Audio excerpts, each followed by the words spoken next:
Welcome back to my read along about The Girl in Red.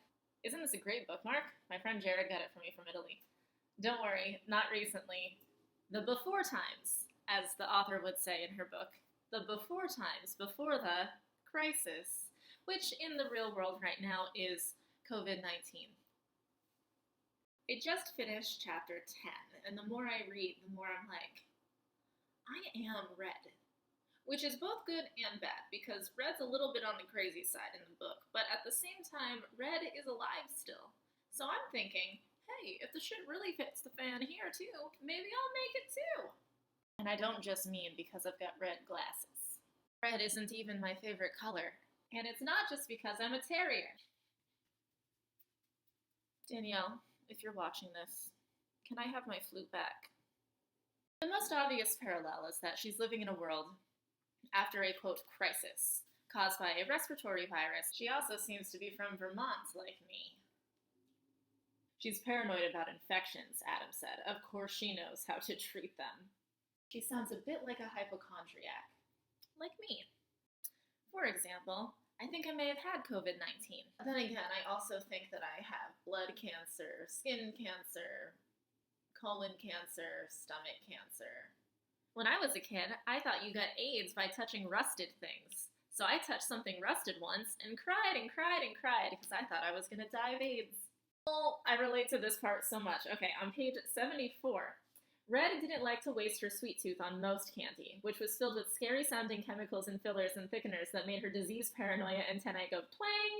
I definitely have that. She didn't want to catch a virus, and she for damn certain did not want cancer. Oh my goodness. That's me. So shared hypochondria? Check. She's also read one of my favorite books. On page 73 it says, there were still several containers left, and Red debated whether to take them all. If something happened, if one of them got sick, there was no telling what they might need. But then she thought of someone like her, maybe someone alone and sick, maybe hoping like hell that there were a few packages of antibiotics left in the abandoned pharmacy. So she didn't take everything, and hoped that a person who needed the drugs would find them.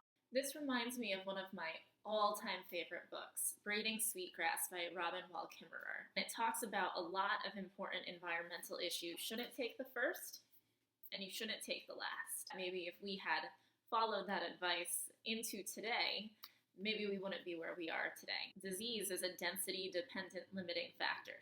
On page 106, it also comes out that Red used to believe in fairies.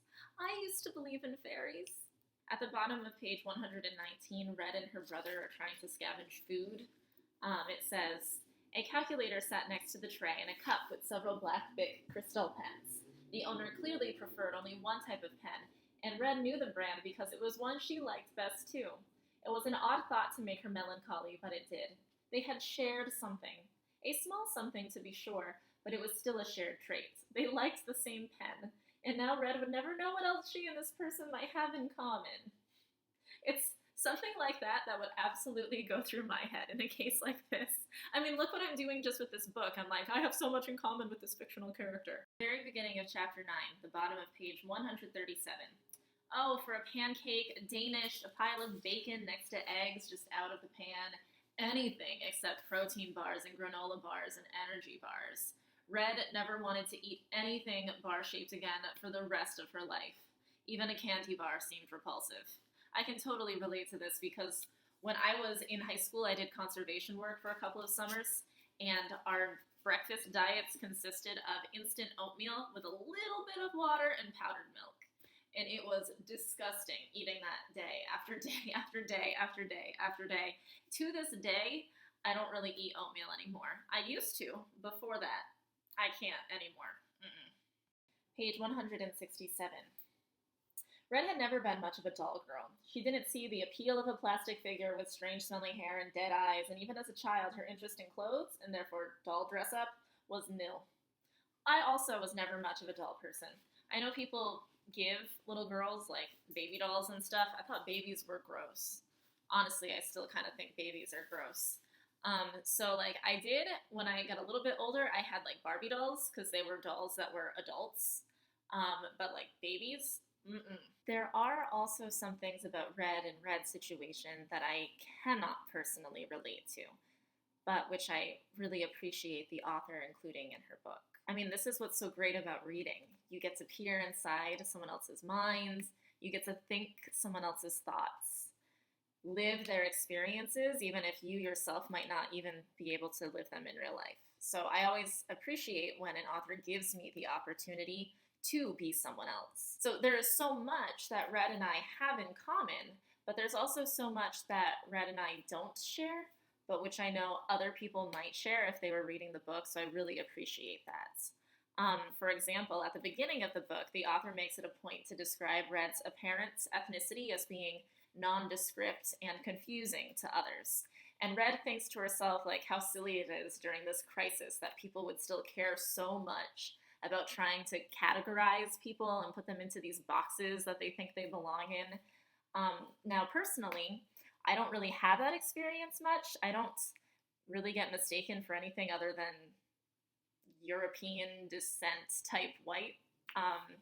So I don't share that experience, but that's something that I appreciate being able to read about through Red's perspective in the book. Red also talks about how in her rural town people would stare at her because the town seems to be mostly white people and she obviously doesn't fit into what they perceive someone who is white should look like. I actually have had a similar experience to this. Whenever I visit my boyfriend in Queens Village, New York, I get stared at all the time because I'm, in that case, like the only white person. So I know what that feels like a little bit, but the major difference there is that for Red, this is how she grows up. Like, this is what she knows. This is normal for her. For me, I have that experience just when I visit someplace. It's not like a day-to-day thing that I have to deal with. The author also describes how Red views her mama's hair and the care that her mama puts into her hair. And the author also talks about how when Red is hiding in the grass, she needs to make sure her head is extra low to the ground so that she can hide her hair below the top of the grass. And this is someone, like, for me, I don't do anything with my hair pretty much ever. I have never cared about it, never thought about it. I have absolutely zero memories of ever wanting to do anything with it. If anything, I'll just put it in a braid so I can get it out of my face. But more often, I'll just cover it up like this. Zero cares there. Like, if it were socially acceptable for me to just shave my head, I would probably do that. But, like, that's just how little I care about my hair. And then also, when Red and her brother first begin their trek to their grandmother's house.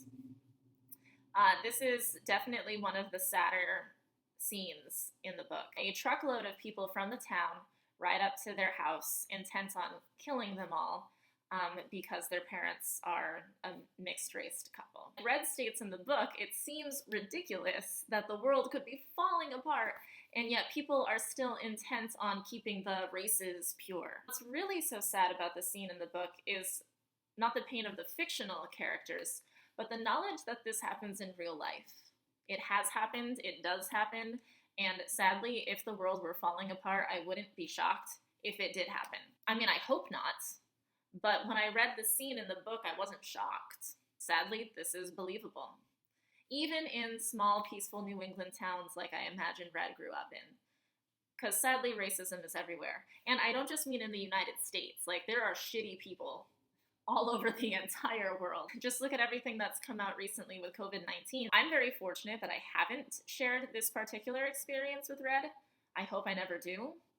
I am in a mixed race relationship, so I really hope I never do. But that's just one of the things that I thought I really appreciated the author including that scene in there. There is also something else that I really appreciate the author included that I can relate to. She talks a lot about, throughout the entire book, how Red is concerned about what people might do to other people in the woods, what they might do to her mama, what they might do to the kids, they particularly being men in this case. And the author doesn't actually explicitly say what she means by this, because she doesn't need to. I imagine a lot of people know what the author is referring to without her needing to explain it, because sadly that is also something that is so common in the world that we live in. Like Red says, one of the major concerns is not simply the virus, but also just how shitty people can be in times of crisis. One of the things I'm most thankful I don't have in common with Red is that the world isn't quite as apocalyptic as it is in this book, at least not yet, which also means that people aren't quite as shitty. In fact, you hear lots of stories about how people are coming together and helping each other right now during this time of COVID 19. Yes, there are some shitty people out there still. You do hear stories about people fighting each other in the grocery store for that last roll of toilet paper. But overall, I think people are really coming together. My hometown has developed a website to check in on people. People have developed little ways of signaling to their neighbors to make sure everyone's okay. You see all these things on social media about people like working out together on their balconies with their neighbors who they've maybe never met before. So there actually can be some hope. What stories do you have? Hopeful stories, just hopeful stories. Put them in the comments below. Thank you.